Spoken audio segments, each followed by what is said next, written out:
मेरठ में कांग्रेस सेवा दल के प्रांतीय सम्मेलन में पहुंचे कांग्रेस प्रदेश अध्यक्ष अजय राय को महाभारत की याद आ गई। अपनी तुलना अभिमन्यु से करते हुए अजय राय ने कहा कि अभिमन्यु को पता था कि वो बच नहीं पाएगा, फिर भी वो अत्याचारी अन्यायों से लड़ा और शहीद हो गया। आगे कहा कि आज ये अजय राय आपके सामने दमदारी के साथ खड़ा है। आपको भरोसा दिलाता हूं कि 2024 में के चुनाव में विरोधियों को हर जिले से उखाड़ फेंकेंगे। प्रदेश अध्यक्ष ने कार्यकर्ताओं से कहा कि अभिमन्यु बनना सबके बस की बात नहीं है। हम सब पूरी ताकत से लड़ रहे हैं। आज हम अर्जुन की भूमिका में हैं। इसका परिणाम 2024 में देखिएगा। आगे कहा कि लोग कहते हैं कि कृष्ण बनना, वो कृष्ण जो अर्जुन का रथ हाँकते हैं। जब कृष्ण साथ थे तो मालूम था कि हम महाभारत जीतेंगे, क्योंकि हमारे सारथी भगवान कृष्ण हैं। भाजपा के मेरी माटी अभियान पर तंज कसते हुए कहा कि एक तरफ देश के जाबाज शहीद होते हैं, उसी दिन देश के पीएम फूल माला से अपना स्वागत अभिनंदन कराते हैं। शहीदों के घर से उनकी मिट्टी कलश दिखाकर मांगी जाती है। यह दोहरा चरित्र अब हिंदुस्तान के लोग बर्दाश्त नहीं करेंगे। हिंदुस्तान के लोगों को शहीद के घर की मिट्टी माथे पर लगाने वाला व्यक्ति चाहिए। आज प्रदेश की जनता जान चुकी है, उसे शहीदों के परिजनों का चरण वंदन करने वाला, उनका सम्मान करने वाला चाहिए। उन्होंने कहा कि हम सब सनातनी हैं, अपने सनातन धर्म का पालन कर रहे हैं। 2014 में जब मोदी जी आए थे तो क्या नारा लगा, हर हर। इसके आगे मैं नहीं बोलूंगा। हर हर महादेव राह है वही रहेगा। हम सब सनातन धर्मी हैं। पीएम मोदी ने इंडिया गठबंधन को भारत की आस्था पर चोट बताया। इस पर अजय राय ने कहा कि मोदी जी क्या अकेले लड़ रहे हैं? 38 दल हैं उनके साथ, हमारे साथ तो 25-26 दल हैं। ये गठबंधन भारत के साथ खड़ा इंडिया है, जो मजबूती से आगे बढ़ेगा। अजय राय ने कहा कि हमारी यूपी में 80 सीटों पर चुनाव लड़ने की तैयारी है। कितनी पर लड़ना है ये राष्ट्रीय नेतृत्व तय करेगा। उन्होंने सभी कार्यकर्ताओं को चुनाव की तैयारी में लगने का आह्वान किया। सेवा दल के राष्ट्रीय अध्यक्ष लालजी देसाई ने कहा कि सेवा दल आरएसएस के डंडे का जवाब झंडे से देगा। कांग्रेस ने देश की आजादी से लेकर आजाद भारत में अपनी कुर्बानी दी है। देश के लोग नफरत को भगाएंगे और मोहब्बत को जिताएंगे। सम्मेलन को कांग्रेस के राष्ट्रीय सचिव प्रदीप नरवाल और सेवा दल के प्रदेश अध्यक्ष प्रमोद पांडे ने भी संबोधित किया। भूमि पर, शहीदों की भूमि पर मुझे आने का अवसर मिला है और ये एक ऐसी धरती है जहाँ से आजादी का बिगुल बजा था, जहाँ से मंगल पांडे जी ने सन 57 की गदर की शुरुआत की थी अंग्रेजों के खिलाफ अत्याचार और अन्याय। जो ब्रिटेनिया हुकूमत इस पूरे देश पर राज कर रही थी, उसके खिलाफ अगर कहीं से बगावत का बिगुल बजा, अत्याचार अन्याय के खिलाफ बिगुल बजा, वो वीरों की धरती, वो शहीदों की धरती मेरठ है। इसलिए हम लोगों ने मेरठ को चुना कि यहाँ से ये आवाज उस समय उठी जब अंग्रेजों को देश से छोड़ के भागना पड़ा। अब ये जो आवाज उठी है मेरठ की धरती से, उत्तर प्रदेश और देश के अत्याचारी अन्यायी सरकार को भागना पड़े और भगाकर दम लेंगे हम लोग। चाहे इसके लिए कोई कुर्बानी देनी पड़ेगी, चाहे इसके लिए कोई भी स्तर पर उतर के लड़ना पड़ेगा। हम लोग पीछे न हटे हैं, न पीछे हटेंगे, आपको विश्वास दिलाते हैं।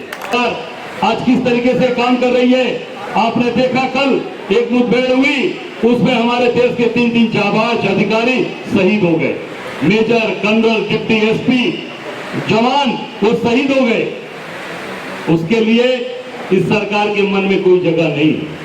दूसरी तरफ G20 ने अभी मोदी ने जो एक इवेंट किया, उस इवेंट का स्वागत करा रहे थे कार्यालय पर। आपने देखा कि नहीं देखा? टीवी पर फूल उड़ाए जा रहे थे, गुलाब बरसाए जा रहे थे, ये गेंदे के फूल की पंखुड़ियां उड़ाई जा रही थी।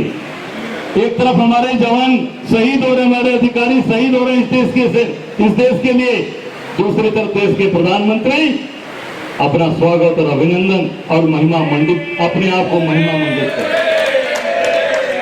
ये देश में क्या हो रहा है? ये शहीदों का अपमान, इस देश के बलिदानियों का अपमान। और दूसरी तरफ भाजपा के लोग वो लेकर चल रहे हैं, क्या बोला जा रहा है उसको? अरे मेरा क्या, मेरा माटी मेरा देश, वो खड़ा लेके चल रहे हैं। वो क्या कलश लेके चल रहे हैं, कलश, और कलश में जवानों के घर की जाके मिट्टी इकट्ठा कर रहे हैं। तो अब जनता समझ चुकी है, एक तरफ देश के लिए बलिदान होने वाले हमारे जवान का कश्मीर में शहीद हो गए, प्रधानमंत्री अपना स्वागत अभिनंदन करा रहा है, और आप एक तरफ मेरा माटी मेरा देश करके कलश लेके घूमकर मिट्टी इकट्ठा कर रहे हो। अब मिट्टी इकट्ठा करने वालों को देश बर्दाश्त नहीं करेगा। अब उस मिट्टी का जो तिलक करेगा माथे पर, उसको देश बर्दाश्त करेगा। और सबसे बड़ी बात है, मंत्री के घर में हत्या होती है।